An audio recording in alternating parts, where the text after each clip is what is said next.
My date bet her friends $1,000 she could make me bomb my first stand-up set at an open mic night in Austin. One of her friends tipped me off through a DM. At the comedy club, I crushed my performance, exposed her scheme with screenshots on stage, and walked away with a booking for next month's showcase.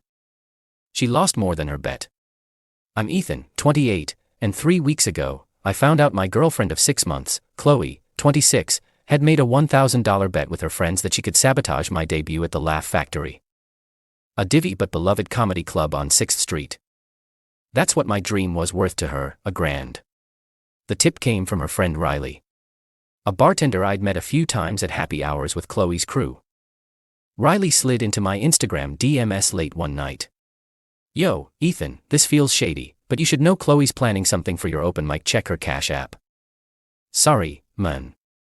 It was weird, out of nowhere, but Riley always seemed like she had a good head on her shoulders. Not the type to stir drama for no reason. Qley and I had been dating since we matched on Bumble last spring. Things moved fast. Weekly tacos at Torchy's. Late night drives listening to Willie Nelson. Her cheering me on when I started practicing stand-up at open mics around town. I'm a graphic designer by day, but comedy's been my passion since college. When I binged Dave Chappelle specials and scribbled jokes in my dorm, Qley knew how much this open mic meant to me. It was my first real shot at performing in front of a crowd that wasn't just my buddies. I'd spent weeks crafting a tight 5-minute set, practicing in front of my mirror, timing every punchline.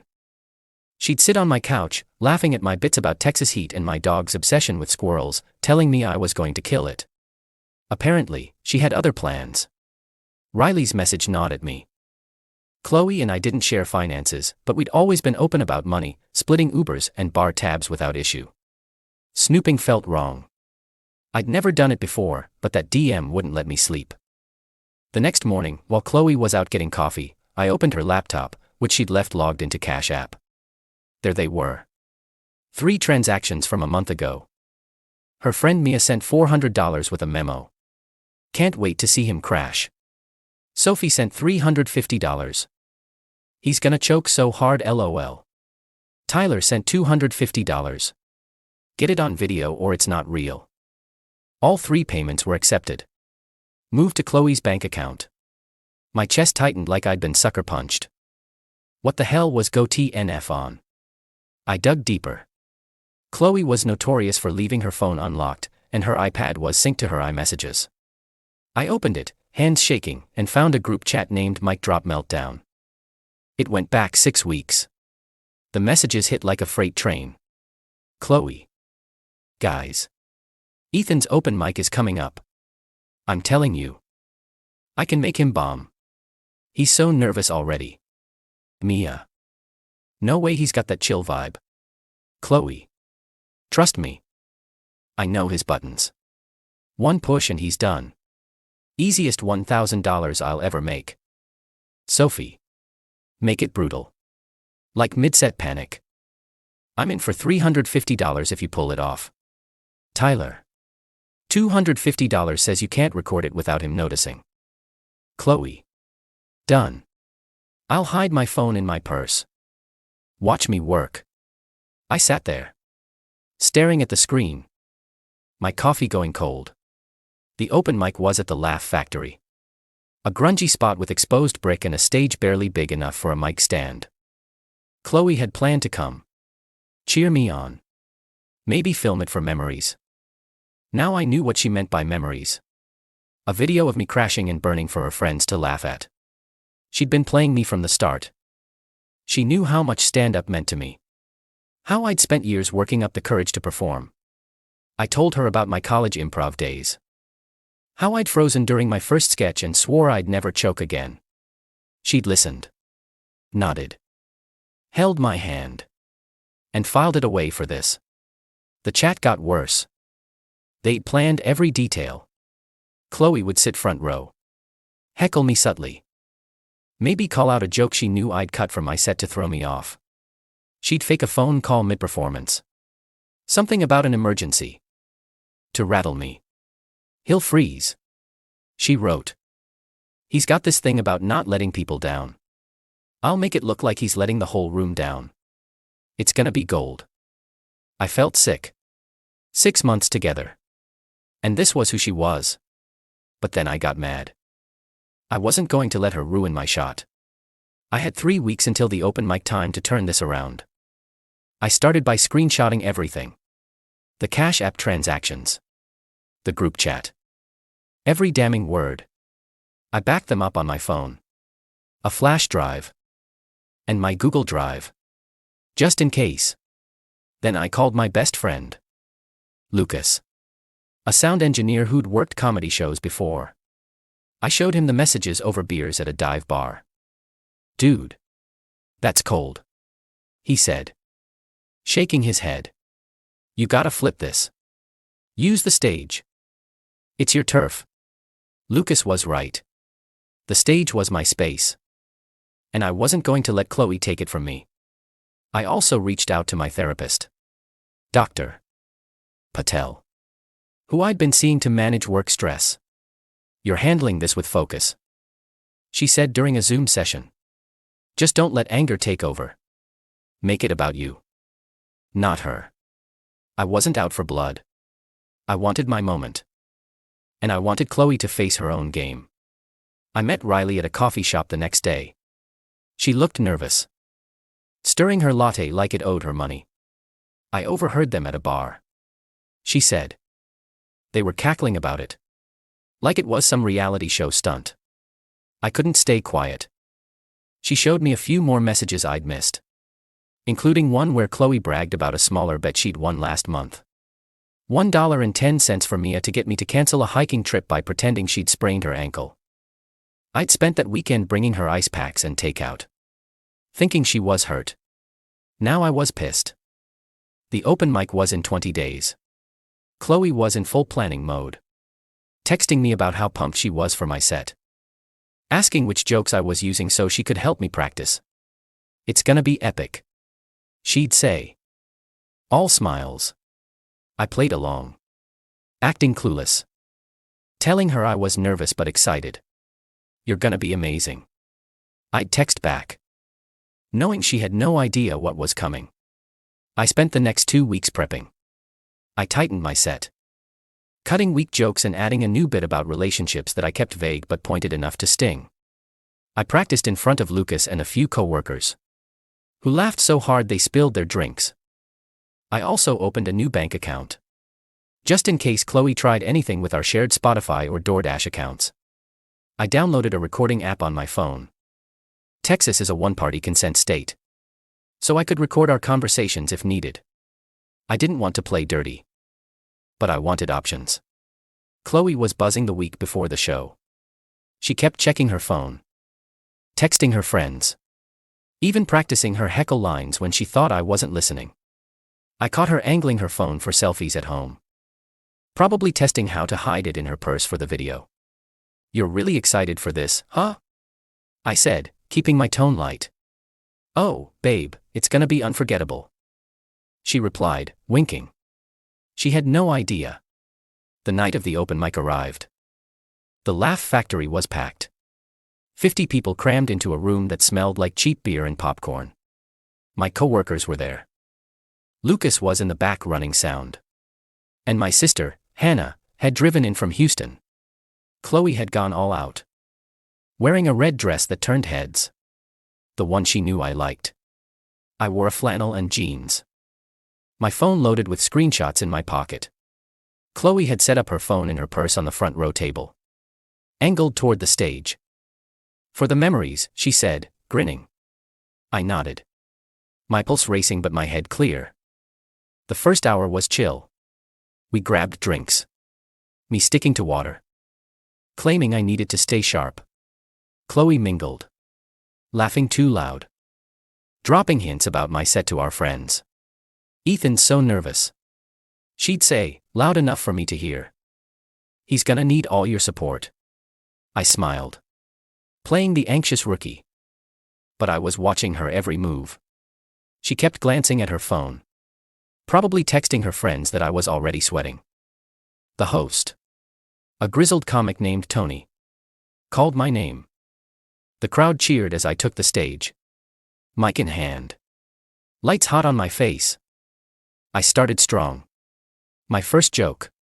About trying to parallel park in Austin traffic. Got a solid laugh. Qley clapped. But her smile was tight. Like she was waiting for her moment. I moved into my bit about my dog. Which killed. People were howling. Qley leaned forward. Ready to pounce. Halfway through my set. She called out. Hey. Ethan. Tell the one about your old Tinder date. It was a joke I'd cut weeks ago. One I'd told her I was insecure about. The room went quiet. Expecting me to stumble. I didn't. Oh, Qley. You love that one, huh? I said. Grinning. Let's talk about something funnier. Like trust. The crowd chuckled. Sensing the shift. I pulled out my phone. Screenshots ready. So, my girlfriend here. I said. Pointing to Qley. Bet her friends Mia, Sophie, and Tyler $1,000 she could make me bomb tonight. Said she'd heckle me. Throw me off. Maybe get me to freeze. Gasps rippled through the room. Qley's face went white. Ethan. What are you? She started. But I cut her off. Hold up. Babe. I've got receipts. I swiped to the Cash App transactions. Holding my phone up for the crowd.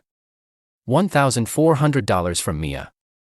$350 from Sophie. $250 from Tyler. Oh, and this group chat. Mic drop meltdown. Real cute. I read a few lines. Qley says. I know his buttons. He'll freeze.